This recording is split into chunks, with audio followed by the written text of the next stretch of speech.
खाला जान, किसी की मीठी सी आवाज सुनाई दी, लेकिन मैं कुछ न बोली और बदस्तूर सहन के गमलों में लगे पौधों को पानी देने में मसरूफ रही।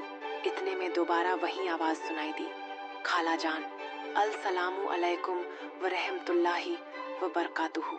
मैंने फौरन मुड़कर देखा। एक साथ 8 साल का प्यारा सा बच्चा सफेद कपड़े पहने दरवाजे पर खड़ा था। खाला जान, सुनिए, क्या मैं अंदर आ सकता हूँ? जी मैं माजरत चाहता हूँ, बड़े दरवाजे का पद खुला हुआ था तो मैं अंदर दाखिल हो गया। हम आपके पड़ोस में नए किराएदार हैं। कत्थई रंग के दरवाजे वाला घर हमारा है। अम्मी जान ने कहा है कि आप किसी वक्त हमारे घर तशरीफ ला आएं। छोटे से बच्चे की सलीका मंद गुफ्तगू सुनकर मैं हैरान हो रही थी और ख्यालों में खो गई कि जिसे हम ब्राउन गेट वाला घर कहते हैं, उर्दू में कत्थई रंग कहना कितना अच्छा लगा। इस बच्चे की बातें सुनकर मैं उसकी प्रशंसा करने लगी। वह बहुत ही सुलझा हुआ और समझदार था।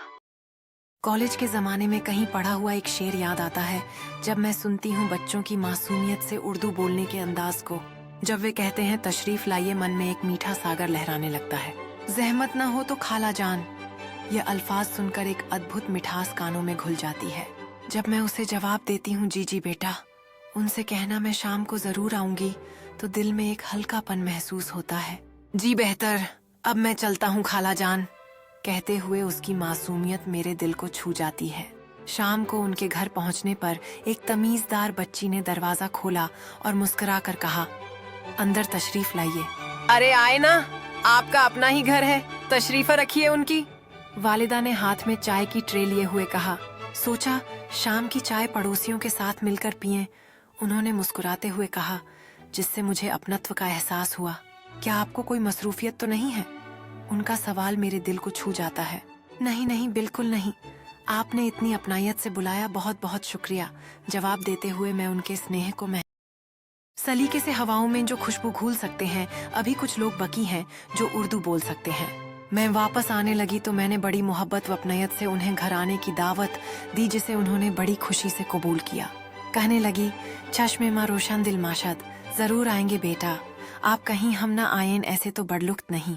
और फिर मुझे दुआया कलामत से रुखसत किया। फी अमानुल्लाह। मैं घर आई तो उदास हो गई, जैसे हमारी तहजीब का बहुत नुकसान हो गया है। मैं सोच रही थी कि उनके घर कोई आता नहीं, बैठता नहीं, बल्कि सब तशरीफ लाते हैं और रखते हैं। वहां कोई ड्राइंग रूम, बाथरूम, बेडरूम नहीं, बल्कि मेहमान खाना, बैठक, बावर्ची खाना, गुसल खाना है। बेडशीट नहीं बल्कि पलंग पोश है। वो अपने बच्चों को खाना खिलाते हुए कहते हैं, ये सारा खत्म कीजिए या बेटा आप ठीक से खाइए, जबकि हमारे यहाँ माएं बच्चों को खाना खिलाते हुए कहती हैं, जल्दी जल्दी फिनिश करो, शाबाश, गुड बॉय। मुझे उनके घर की बातें याद आ रही थी। उनकी वलीदा ने अपनी बेटी से कहा था, अलीना बेटी, ये रकाबियान यहाँ तपाए पर रख दीजिए और चाय की प्याली बहन को पकड़ाइए। उसकी आवाज में मिठास है, जैसे उर्दू का हर लफ्ज दिल को छू लेने वाला हो। जब वह बात करता है तो हर शब्द में एक अलग ही जादू होता है जो सुनने वालों को मोहक बना देता है। लेकिन आजकल हम अंग्रेजी शब्दों से भरी अपनी बातचीत में खो गए हैं, जैसे हमने अपनी पहचान ही छोड़ दी हो। उर्दू की मिठास और गहराई को छोड़कर हम एक फालतू की दौड़ में शामिल हो गए हैं। हमारे बच्चों की अंग्रेजी से मोहब्बत इतनी बढ़ गई है कि उर्दू उनके लिए एक बासी चीज जैसी लगने लगी है। इससे हमें डर सता रहा है कि भविष्य में उर्दू बोलेगा कौन, जब ये हमारी संस्कृति से इतनी दूर हो रही है।